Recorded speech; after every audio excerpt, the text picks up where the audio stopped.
Hi guys, welcome back to my channel. Today I've got a really quick Dollar Tree DIY for you. I'm making really beautiful hurricane glass candle holders. This is the next in my series I'm doing this month where I'm taking glass items from the Dollar Tree, doing simple things to them and making something really beautiful for your home.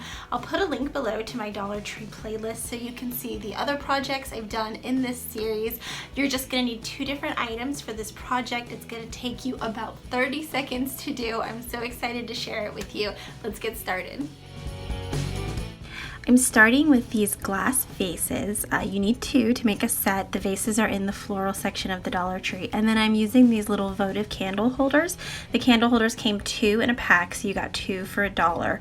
And these are gonna act sort of as the little feet of the hurricane glass, giving us that really classic shape of a footed glass candle holder. I'm using E6000 glue and just putting a little bit on the bottom, and then I'm going to put it on the underside of the vase. Really easy.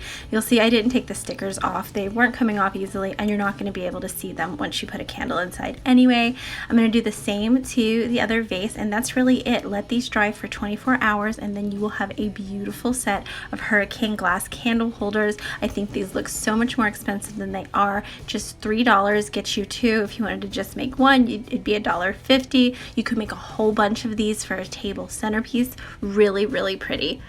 Let me know in the comments below if you guys plan to try this project. What are you guys working on this week? Give this video a thumbs up if you liked it, and make sure to hit that red subscribe button to see more from me.